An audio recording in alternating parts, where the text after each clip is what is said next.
Assalamualaikum warahmatullahi wabarakatuh. Salam hormat dan salam tipis-tipis dari saya Ermantale Daulay, pembawa acara tunggal bincang-bincang tipis-tipis di channel YouTube Tale Trias Info. Saat ini saya berada di kawasan Prasada Suprobo, markas pelukis ternama Mas Probo. Di kawasan ini terasa sejuk seperti di puncak karena berada di bukit, dikelilingi oleh perumahan Reni dan Pamula, dan juga kawasan seluas 5.000 meter ini ditumbuhi pepohonan rambutan, duren, dan lain-lain. Mas Probo ini menjadi menarik karena beliau salah seorang pelukis yang memiliki museum. Tampaknya di Jabodetabek boleh dibilang beliau satu-satunya yang memiliki museum lukisan.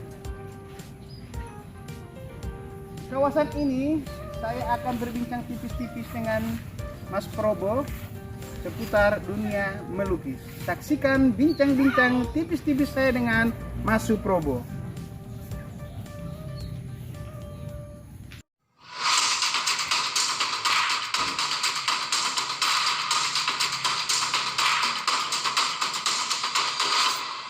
Mas Probo, Oi, seperti biasa saya selalu memulai pertanyaan dengan pertanyaan receh.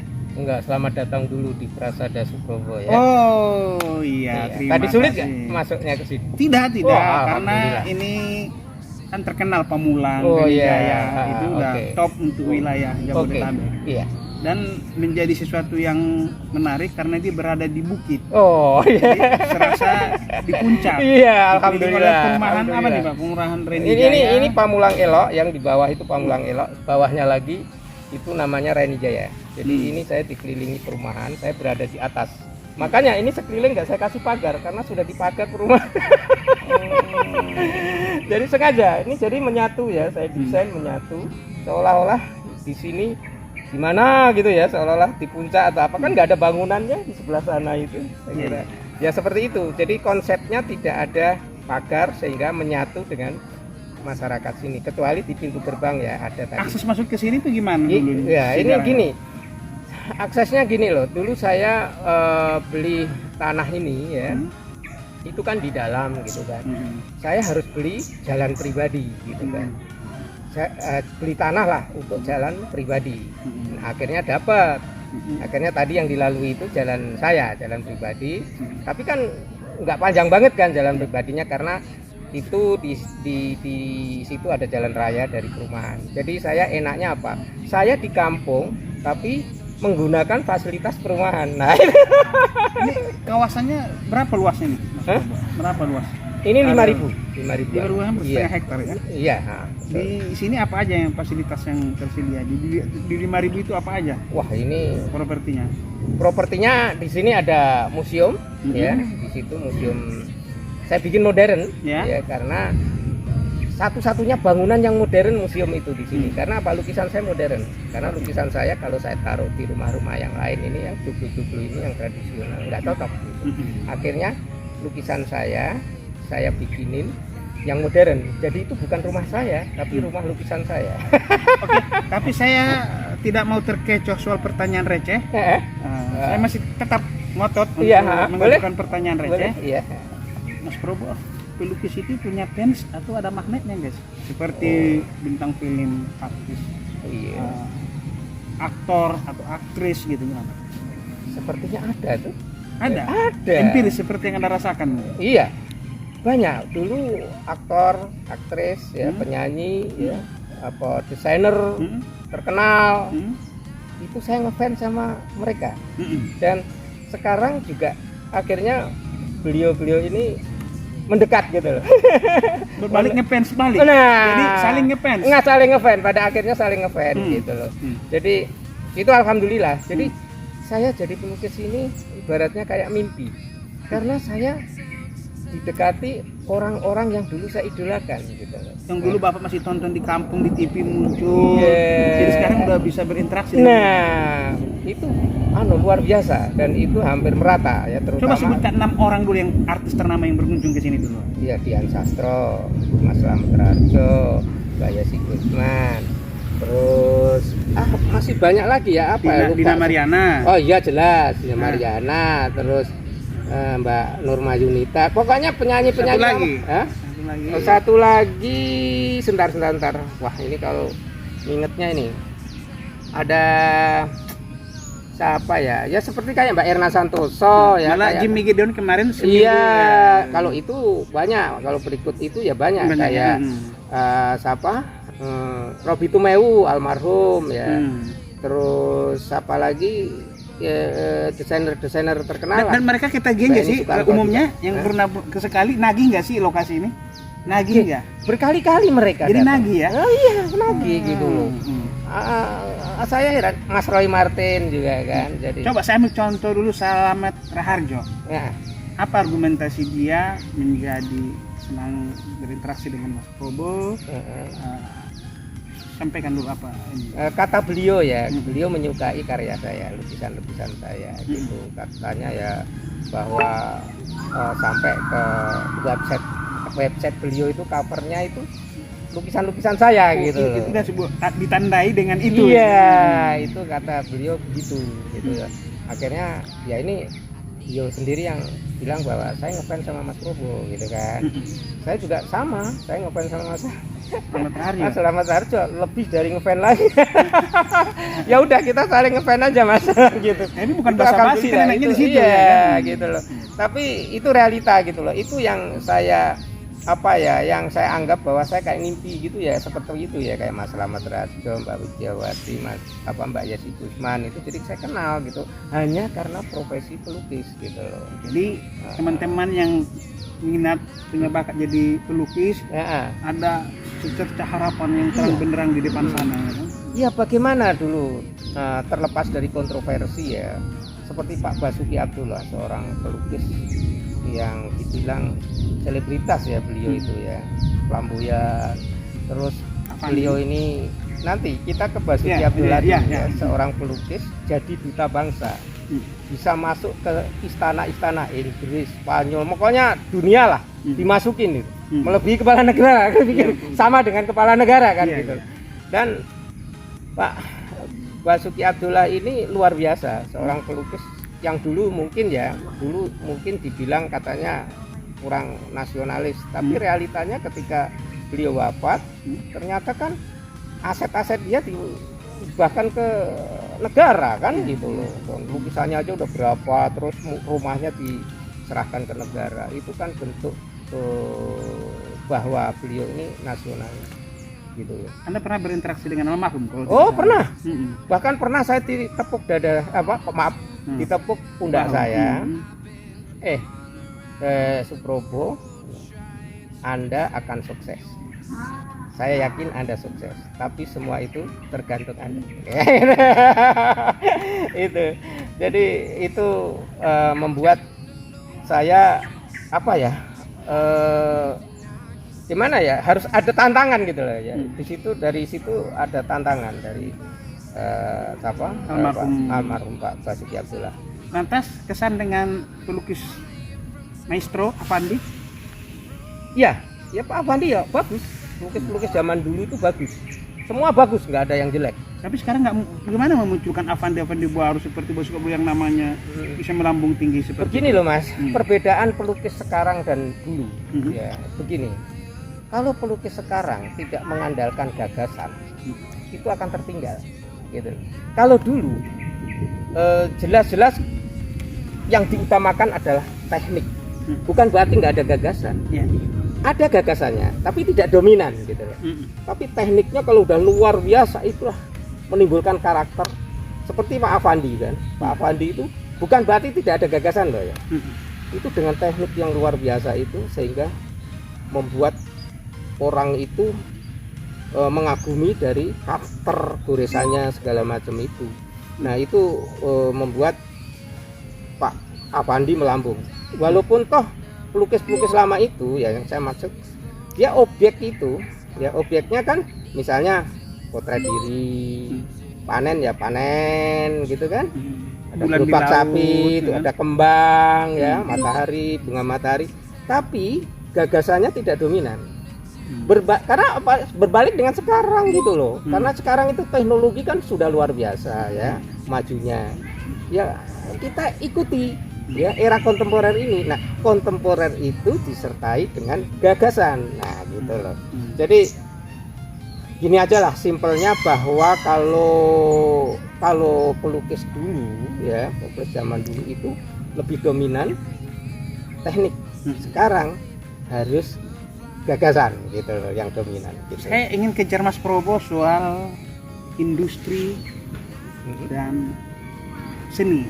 Iya. Mau nggak mau kan orang juga seni juga harus ada faktor industrinya juga ya. Betul. Ada pameran, ada laba yang diperoleh. Itu bagaimana Mas Probo? Begini ya, pelukis itu harus ngerti manajemen gitu ya.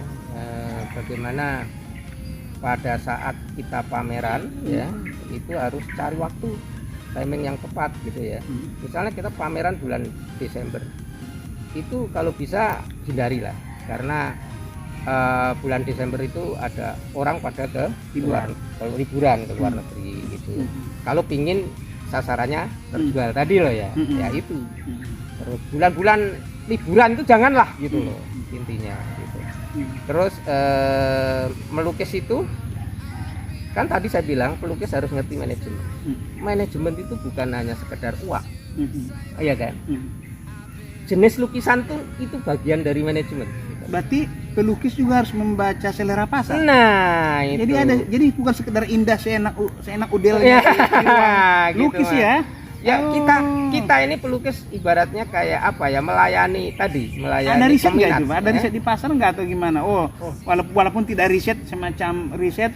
Sekarang lagi ngetren selera bulan di tengah laut. Sekarang lagi padi menguning gitu kan? Gini loh Mas. Kembali lagi tentang pasar tadi ya. Sebetulnya gini loh. Kolektor itu ya, itu tidak bisa dipaksakan. Kamu harus suka seperti ini gitu. Kamu harus suka lukisan saya ibaratnya gitu. Kalau dia memang seleranya nggak ke situ, ya udah jangan dipaksakan gitu loh. Iya kan? Dan kadang-kala ada pelukis yang alergi dengan kata-kata komersial gitu loh. Iya kan? Iya, memang gengsi dia nggak. Kalau padahal saya, dia butuh sebenarnya. Nah, itu. Nafikanlah itu semua, bahwa kita komersial tidak apa-apa asal lukisannya bagus gitu loh. Dijual Yang mahal ya. Yang dikhawatirkan orang itu ya, bahwa kalau melukis komersial itu kualitasnya akan turun. Komersial yang mana dulu? Komersial asal lukisannya bagus dan orang itu belinya ikhlas, ya pasti itu bagus dong gitu loh. Karena dia beli dengan ikhlas berarti itu bagus gitu loh. Yang sampai ke telinganya Mas Probo pernah dengar terlintas gitu, berapa yang pernah dengar harga lukisan sekian gitu, yang paling tinggi berapa yang Mas Probo pernah dengar? Lukisan siapapun? Oh ada, yang 10 miliar ada satu. 10 miliar? Ada. Indonesia, bahkan orang Indonesia siapa Ayu Christine ya sampai 20 miliar kalau nggak salah. Itu Mas Riyadi, Nyoman Mas Riyadi 10 miliar pernah. Nah, itu. Jadi boleh juga, bukan hanya bermain di kualitas, bukan di kuantitas semata ya. Iya. Banyak-banyak satu pun kalau itu tadi. Bukan berarti main kayak produk banyak-banyaknya gitu ya. Kita pelukis itu harus pandai-pandai ya, mencuri perhatian orang gitu loh. Saya di musim pandemi ini, alhamdulillah ya tidak ngaruh lah ya. Insya Allah lukisan saya itu masih ada peminat gitu loh.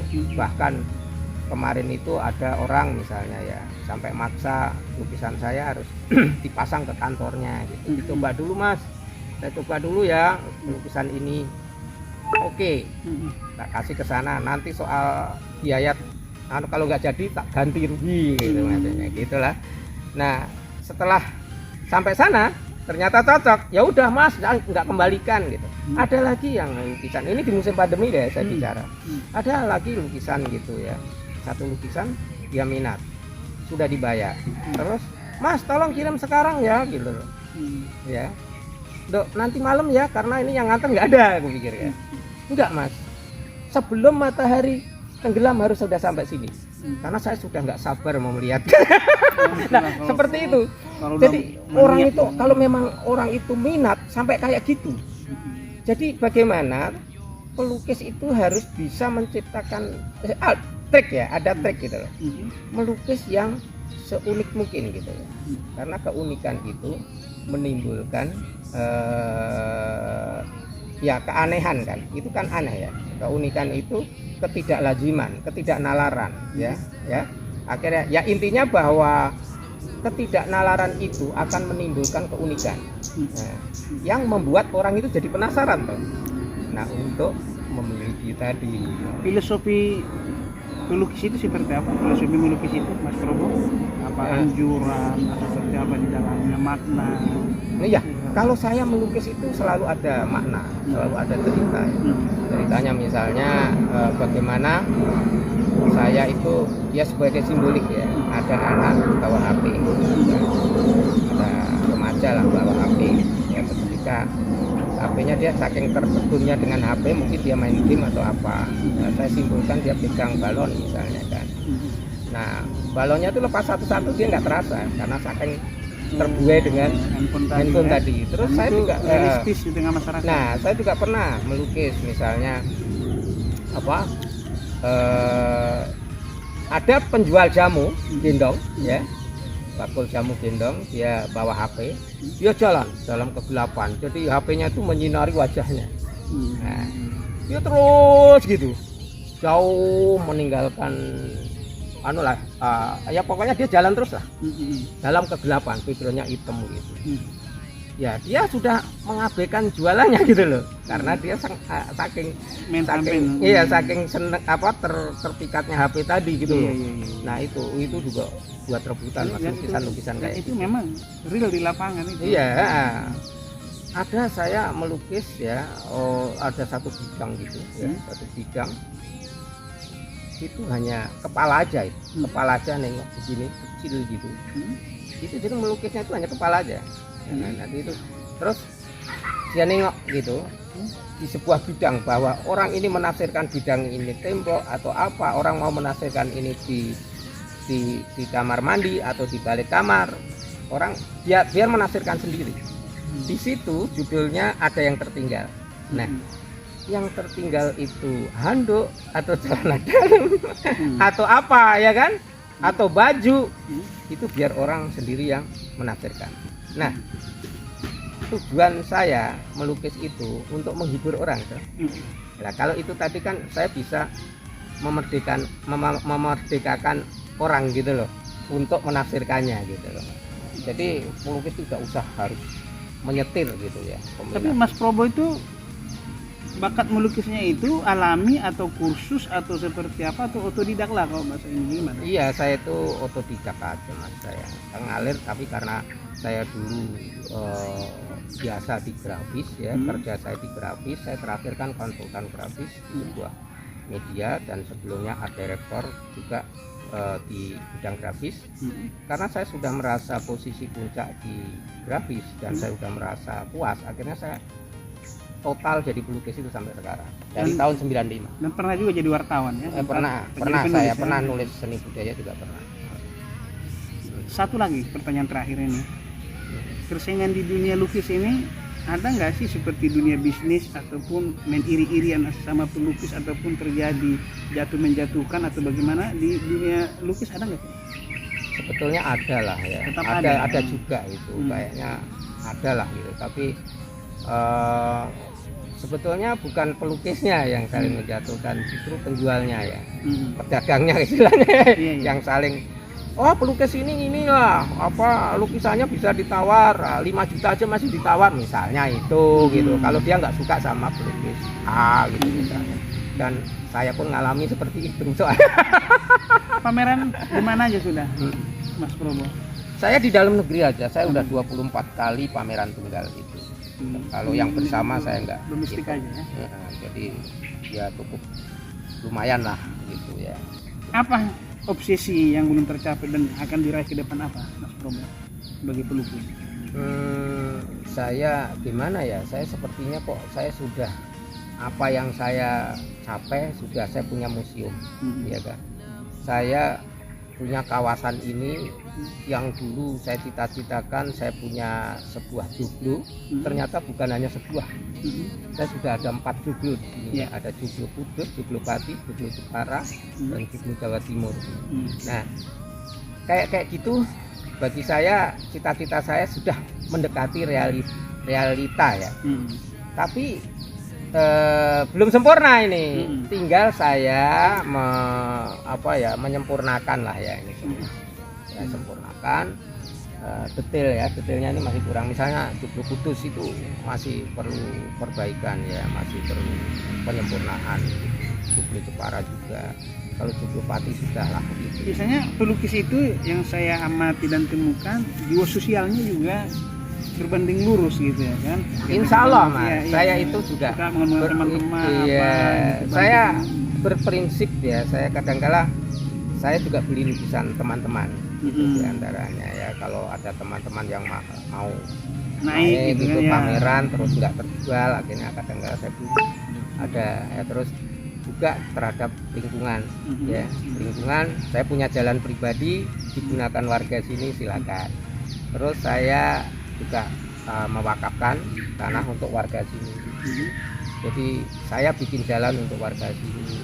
Jadi saya berdiri di sini, bertempat tinggal di sini. Prinsipnya saya harus berguna buat lingkungan. Itu aja mas. Untuk pelukis-pelukis pendatang baru, pesannya Mas Probo terakhir ini. Pendatang baru jangan ego. Jangan itu ya. Jangan Maksudnya? jangan merasa dirinya hebat bahwa saya ini seniman ya untuk seni ya untuk seni. Oke gitu. Tapi kalau saya itu beda gitu. Ketika saya melukis ini 100% saya idealisme penuh. Ya kan. Tapi setelah jadi lukisan itu sudah 50-50 tuh, 50 komersial, 50 idealisme gitu kan. Karena apa? Karena kalau kita terlalu mempertahankan idealisme ya kayaknya kok gimana ya, yang realistis saja lah. Bahwa saya perlu modal melukis, saya ada keluarga ya kan. Ya, karena beli gas LPG itu nggak bisa pakai idealis. Nggak bisa kita harus Gitu pakai kan. rupiah ya. Oh, kita mau beli gas LPG. Oh, saya pelukis idealis nih. Hadir gas nggak bisa juga ya. Nah, untuk menciptakan supaya lukisan tadi ya terutama anak-anak muda, sudahlah kita ayo, itu era lama. Ya udah era lama, era dulu. Mari song-song era ke depannya. Melukislah dengan dengan disertai gagasan tadi yang kontemporer, karena zamannya ini sekarang sudah kontemporer. Ya ada penggemar yang klasik juga banyak gitu. Tapi kalau kita melukis kontemporer tantangannya lebih lebih kuat gitu loh, lebih dalam. Nah, terus sorry ya, saya gini aja lah ya, kita ini kan melukis ya anggap aja sutradara ya kan. Kita ini terutama pelukis realis ya, bukan abstrak. Kita ini menciptakan adegan ya kan, menciptakan adegan supaya orang itu tertarik dengan adegan itu kan. Nah, iya kan. Sutradara kan sama ya, bagaimana menciptakan adegan yang semenarik mungkin gitu loh. Nah itu sama mas, pelukis itu.